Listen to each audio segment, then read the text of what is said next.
Assalamualaikum warahmatullahi wabarakatuh. Halo anak-anakku yang ibu sayangi, apa kabar? Semoga kalian selalu sehat dan bersemangat. Anak-anakku yang ibu sayangi, hari ini kita akan belajar tema 5, menumbuhkan sikap menghargai jasa pahlawan. Muatan ilmu pengetahuan alam, sifat-sifat cahaya.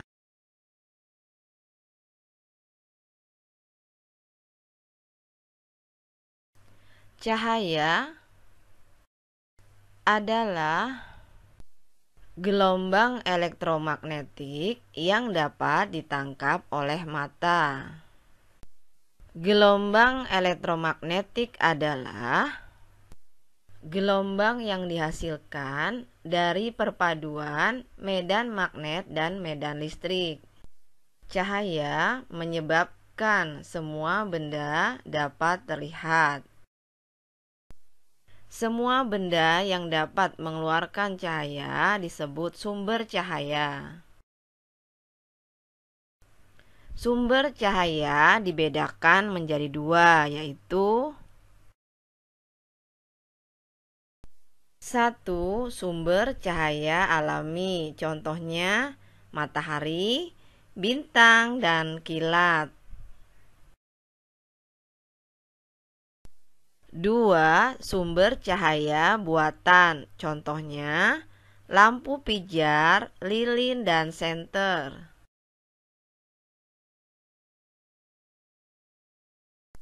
Anak-anakku yang ibu sayangi, cahaya memiliki beberapa sifat. Sifat-sifat cahaya tersebut antara lain: satu, cahaya dapat merambat lurus. Dua, cahaya dapat dibiaskan. Tiga, cahaya dapat menembus benda bening. Empat, cahaya dapat dipantulkan. Lima, cahaya dapat diuraikan.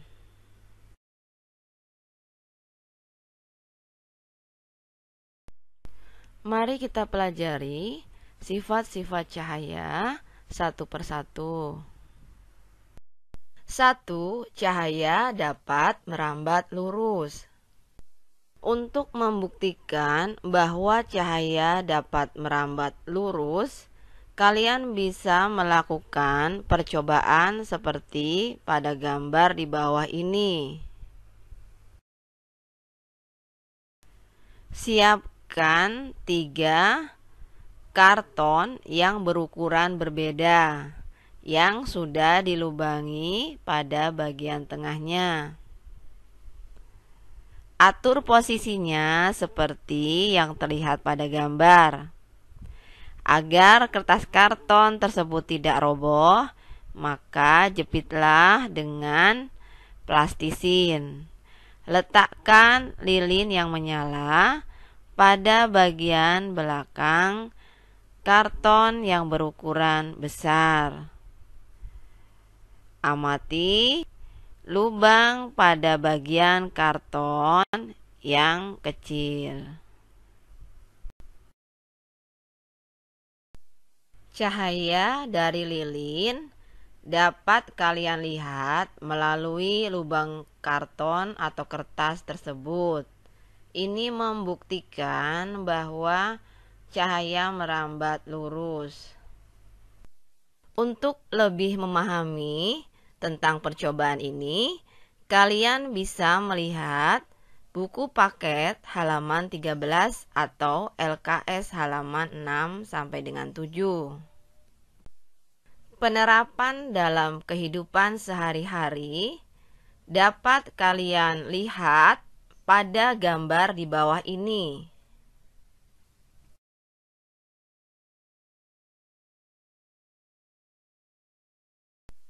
Cahaya matahari masuk melalui celah pada ruangan, sehingga tampak jelas berkas cahaya memancar berbentuk garis lurus.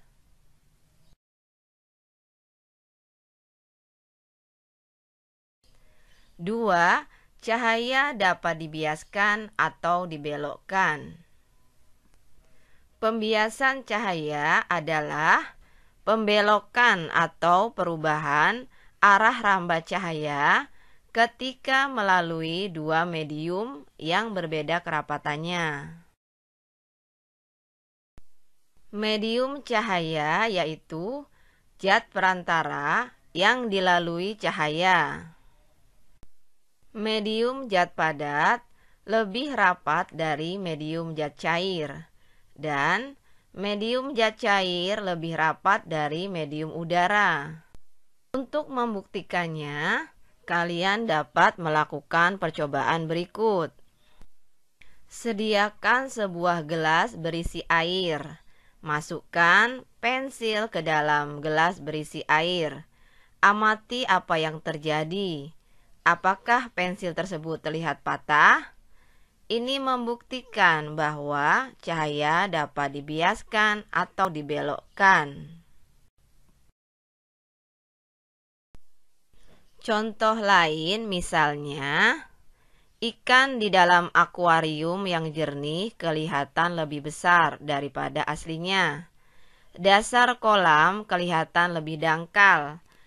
Jalan beraspal pada siang hari yang panas kelihatan seperti berair. Kejadian ini sering disebut juga fata morgana.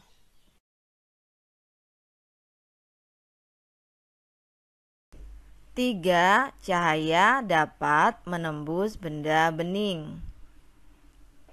Berdasarkan tembus dan tidak tembus cahaya, benda dibedakan menjadi tiga, yaitu benda bening, benda yang dapat ditembus oleh cahaya, contohnya kaca bening dan air jernih. Benda gelap, benda yang sama sekali tidak dapat ditembus cahaya, contohnya buku, kayu, tembok, dan air keruh. Benda yang tembus cahaya, benda yang dapat meneruskan sebagian cahaya yang mengenainya. Contohnya, kain gorden, kertas, dan beberapa jenis plastik.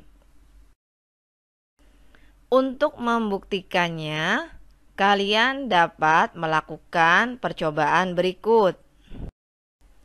Letakkan gelas seperti pada gambar. Kemudian, sorotkan senter yang menyala ke arah gelas tersebut. Terlihat bahwa cahaya menembus sampai ke dinding. Percobaan pada gambar di samping membuktikan bahwa cahaya menembus benda bening. Perhatikan gambar tersebut. Percobaan tersebut membuktikan bahwa cahaya dapat menembus plastik bening.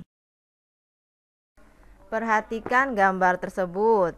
Peristiwa tersebut membuktikan bahwa cahaya menembus kaca jendela bening.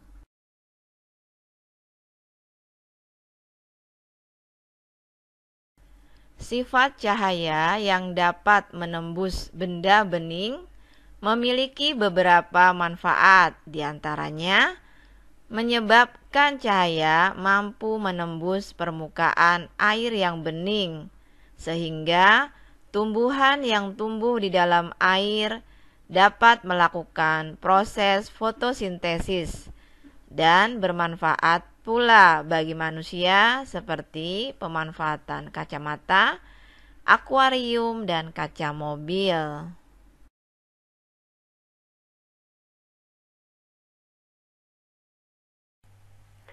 Empat, cahaya dapat dipantulkan.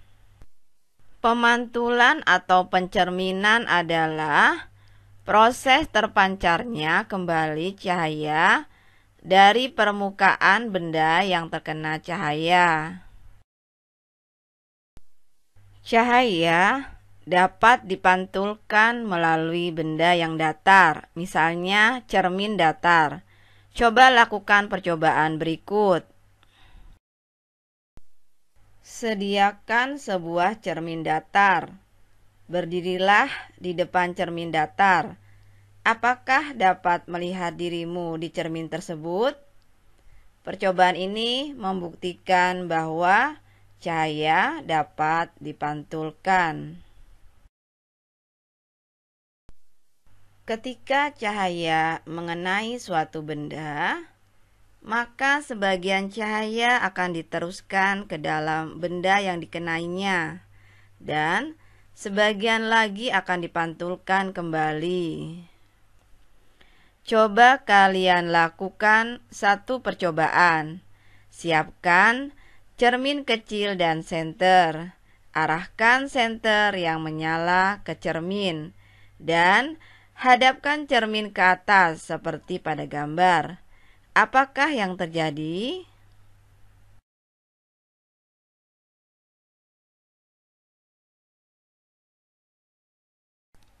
5. Cahaya dapat diuraikan atau disebut juga dispersi cahaya.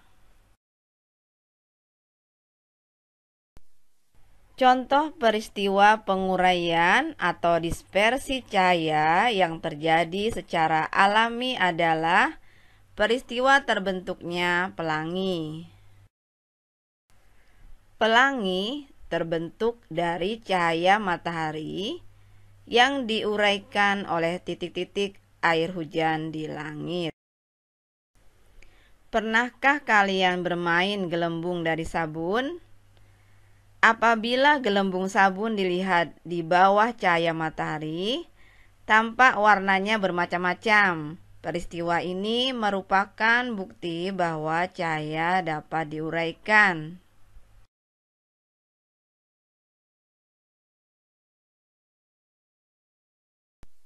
Cahaya matahari tampak berwarna putih, padahal yang sebenarnya tersusun dari 7 warna. Untuk membuktikannya, kalian bisa membuat cakram warna.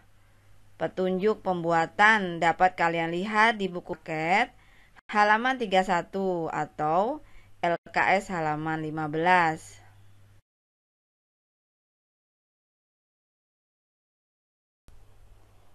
Demikianlah pembelajaran kita tentang sifat-sifat cahaya.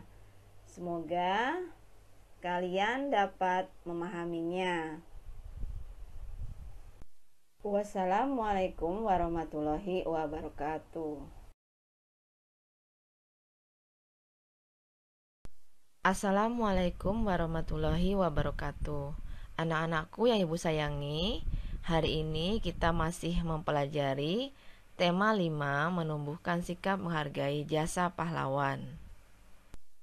Muatan ilmu pengetahuan alam, cermin dan alat optik. Salah satu sifat cahaya adalah cahaya dapat dipantulkan. Cahaya dapat dipantulkan melalui benda yang datar, seperti cermin datar. Cermin adalah suatu benda yang dapat memantulkan cahaya. Berdasarkan bentuknya dibedakan menjadi 3, yaitu cermin datar, cermin cembung, cermin cekung.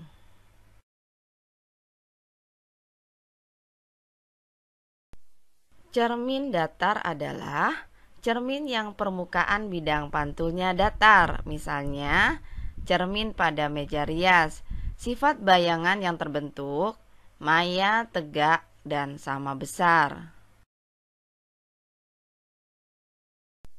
Cermin cekung adalah cermin yang permukaan bidang pantulnya melengkung ke arah dalam, misalnya reflektor pada lampu mobil dan lampu senter. Sifat bayangan bisa nyata atau maya, terbalik atau tegak, dan diperbesar atau diperkecil, tergantung letak bendanya. Cermin cembung adalah cermin yang permukaan bidang pantulnya melengkung ke arah luar. Misalnya, cermin pada kaca spion. Sifat bayangan yang terbentuk, maya, tegak, dan diperkecil. Untuk lebih memahami tentang sifat-sifat cermin, kalian bisa melakukan percobaan terhadap cermin yang ada di buku paket halaman 69.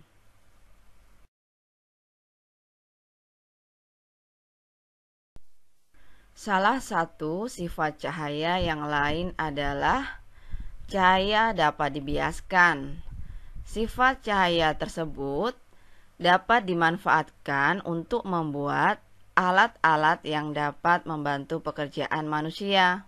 Misalnya, dapat dimanfaatkan untuk membuat loop atau kaca pembesar sederhana. Loop merupakan salah satu alat optik. Apa itu alat optik? Alat optik adalah alat-alat yang menggunakan lensa atau cermin yang memanfaatkan sifat-sifat cahaya, yaitu dapat dipantulkan dan dibiaskan untuk membantu penglihatan manusia.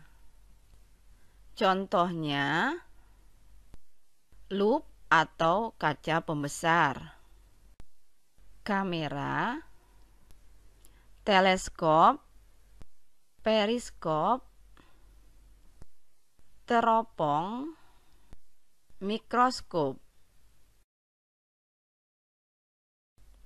Dapatkah kalian menyebutkan manfaat alat-alat optik tersebut? Loop membuat bayangan benda lebih besar daripada aslinya.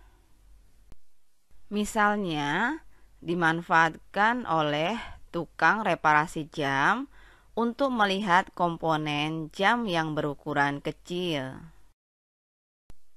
Mikroskop adalah alat optik yang digunakan untuk melihat objek yang ukurannya terlalu kecil untuk bisa dilihat dengan mata.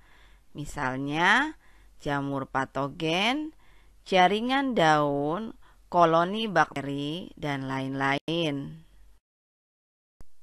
Kamera adalah alat optik yang dapat merekam kejadian atau benda dalam bentuk gambar. Periskop adalah alat optik sejenis teropong untuk mengamati objek yang keberadaannya berada di atas atau di bawah lensa. Misalnya, seseorang di dalam kapal selam dapat mengamati keadaan di permukaan laut. Teropong adalah alat optik untuk melihat benda yang terletak di tempat jauh, misal mengamati satwa liar. Teleskop adalah alat optik yang digunakan untuk melihat benda jauh, sehingga tampak lebih dekat dan jelas, misalnya untuk mengamati benda-benda angkasa. Loop atau kaca pembesar sederhana dapat dibuat dengan memanfaatkan benda yang ada di sekitar. Petunjuk pembuatannya dapat kalian lihat di buku paket halaman 81. Kalian juga dapat membuat periskop sederhana dengan benda-benda habis pakai sehingga biayanya tidak mahal.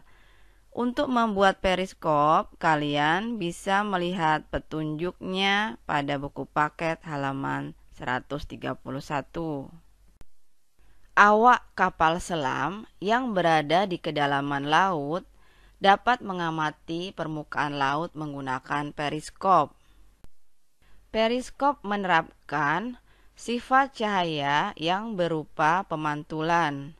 Cahaya dari atas permukaan laut ditangkap oleh suatu cermin, kemudian dipantulkan menuju mata pengamat di dalam kapal selam. Demikianlah pembelajaran kita hari ini. Semoga kalian dapat memahaminya. Wassalamualaikum warahmatullahi wabarakatuh.